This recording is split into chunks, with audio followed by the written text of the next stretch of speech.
Hey everyone, my name is Maira Khan,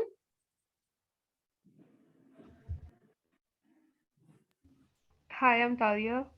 and today we're going to take an interview from Ms. Dua Ali, who is a psychology undergraduate student at BNU.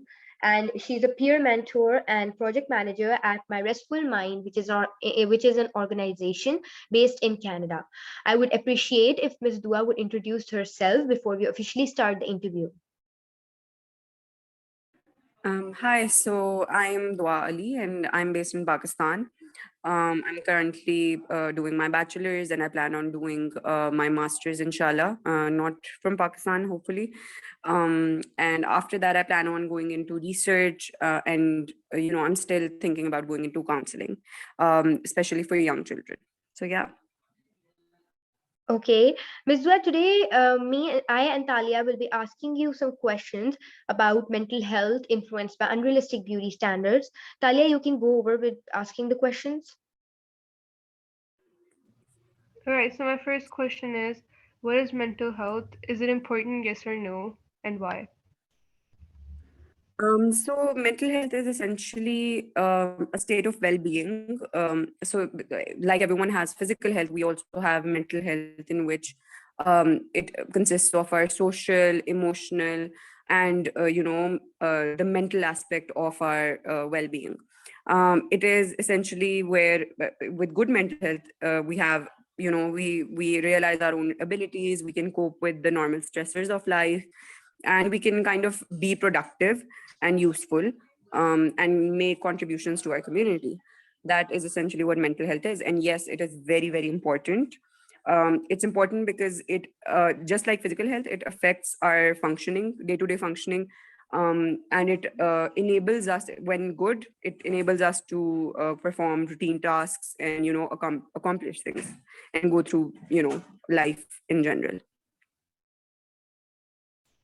Okay, what reasons do you think are contributing and influencing the mental health of people around you? So there are a multitude of reasons that multitude of factors that come into play when we're talking about mental health. So our maybe our work life, our personal life, our family life, the ties we have, the support group that we have, our genetics, very, very important. How even our temperament. So if we're more neurotic, it is difficult to deal with stressors. If we're more calm, it is easier. So all of these things combined essentially go into our mental health and influence it. And in today's world, I think technology is one thing that is really, really important. With the growing advancements in technology, it is a huge factor in the mental, which affects mental health in our society. What does beauty mean to you, and can you name some people in public sphere that you think are beautiful?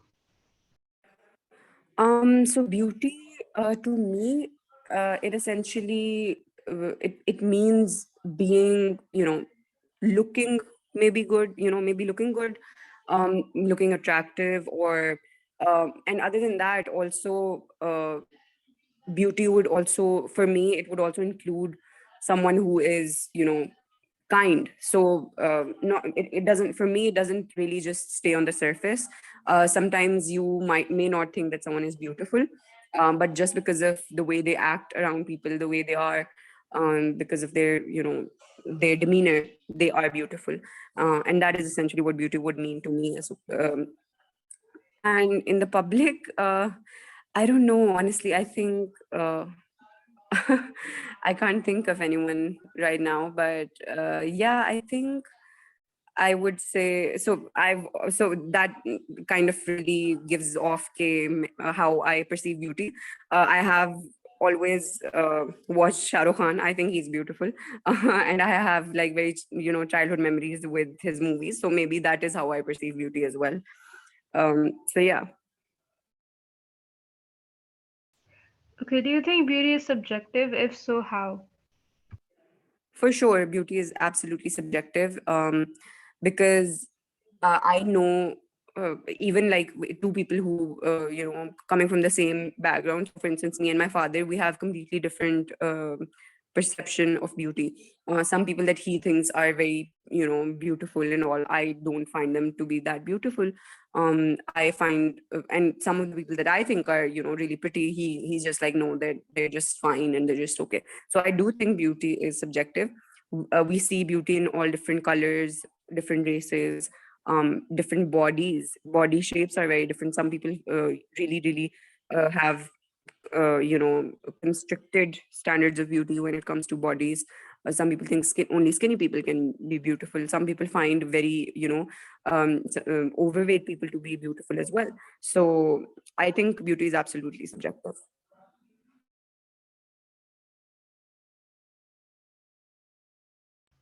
All right, Myra, can you move on with the questions?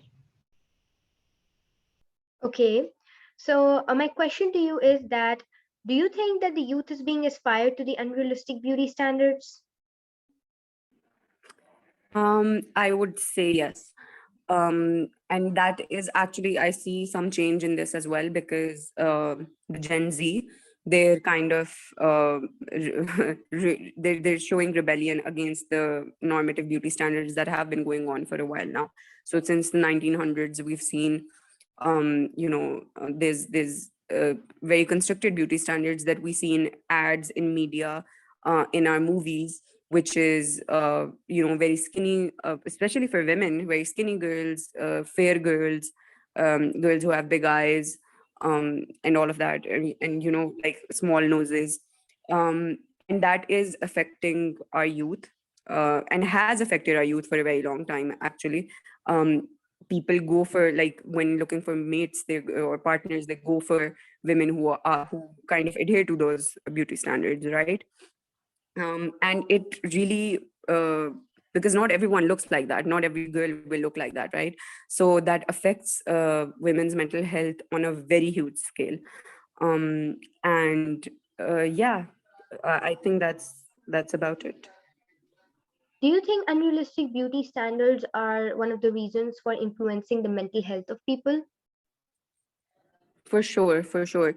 If you look up the statistics of, depression in women, of body dysmorphic disorder, of other eating disorders like anorexia, bulimia, binge eating, the main theme in all of these disorders is not all for depression, but many for depression. But the other three that I mentioned, all of these disorders have the main theme of looking beautiful, wanting to look beautiful, and that is essentially, it's huge. It's when you look at these statistics, you see how these beauty standards are really contributing to the mental illnesses and deteriorating mental health of uh, our adolescents.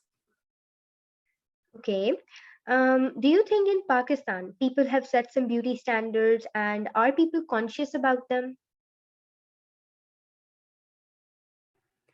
In Pakistan, yeah, I think for specifically for the subcontinent and for Pakistan, in the context of Pakistan, we have beauty standards that go back in the colonial age.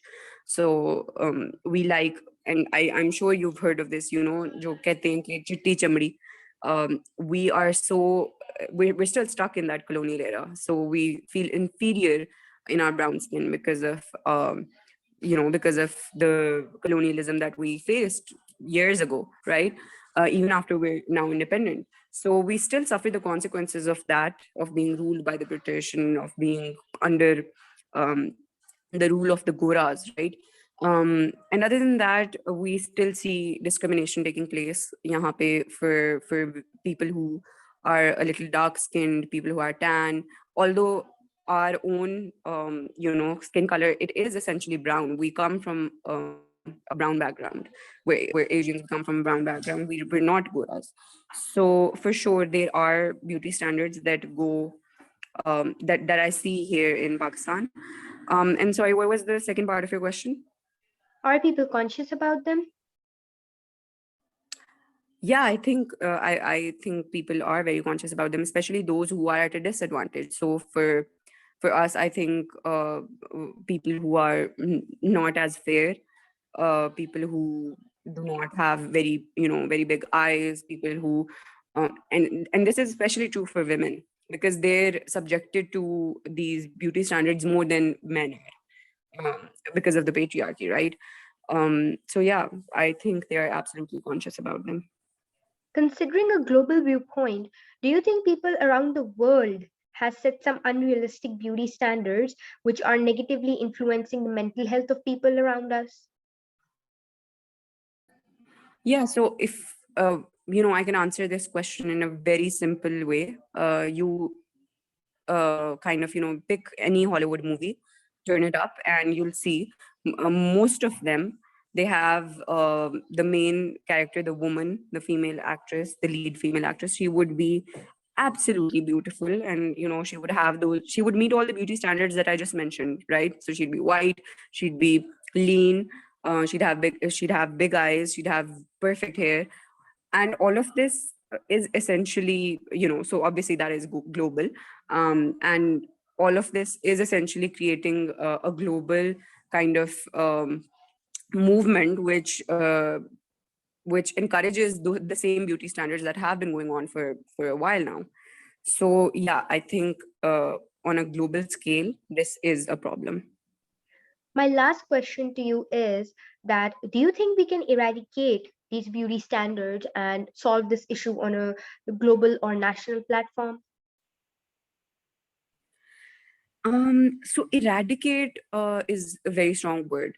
I don't think, for sure, at some point we can. Maybe not in my lifetime or your lifetime. At some point we can. There are a lot of things that were, present in centuries ago that are not present now. But for sure, it will take a lot of time. I already see some change. There are body positivity, organizations. People are doing campaigns against this. We now see very different. On for instance, if you look at the latest edition of the Vogue magazine, there are women who are, they're not lean. We see women of different sizes, of different color. A lot of organizations are doing this. Beauty, organizations that produce beauty products. We see models that are of different sizes, different shapes, different colors, different ethnicities. So I do see that change, but it is a slow change, right?